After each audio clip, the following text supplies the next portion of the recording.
Just friends, eh? Then you won't mind going home with me right this instant. Dustin snapped. But Dahlia frowned and glanced at Dustin and Lewis, troubled. Although she didn't have any feelings for Lewis, the man had helped her, so it wouldn't be right to turn her back on him now. What's wrong? You don't want to? Dustin sneered. Is this what you an ordinary friend? How am I supposed to believe you? Dustin couldn't believe that Dahlia was still hesitating.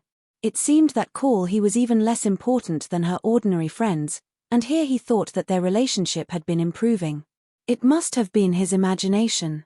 Forget it, Ms. Nicholson. You don't have to think about it so hard. We're nothing to each other now. Enjoy your meal. I'll be taking my leave.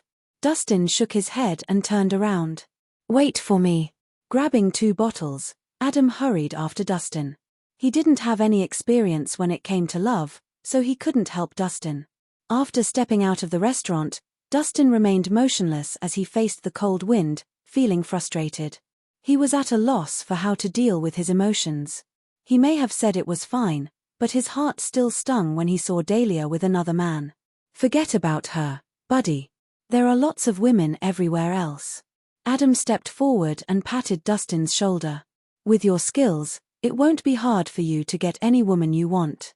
Why don't you consider my sister? Hell no.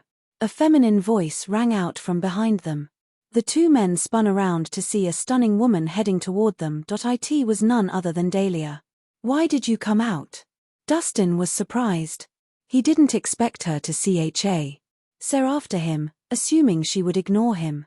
You're such a petty man, Dahlia huffed. How could you run out when we've barely spoken? Weren't you having dinner with your friend? What are you doing here? Dustin pretended to be calm but was actually relieved. I'm here to enjoy the breeze, all right? Dahlia rolled her eyes, secretly pleased to see Dustin jealous. The stench of love. Adam shook his head. Shut up. Dahlia and Dustin shouted in unison. Aren't you worried if you just leave that man alone? Dustin asked. What else can I do? I'll just have to get him a present as an apology. Dahlia shrugged. She seemed to have finally opened her eyes. You haven't eaten, have you? Why don't you join us? Dustin offered. Dahlia humphed. At least you're considerate. She patted her belly, realizing she was hungry. Let's go. We'll bring you somewhere nice. Dustin walked over to the car to open the door. Just as she was about to get into the car, Dahlia's eyes widened when she saw a truck loaded with dirt heading straight for them at top speed. Watch out. She frantically shoved Dustin away.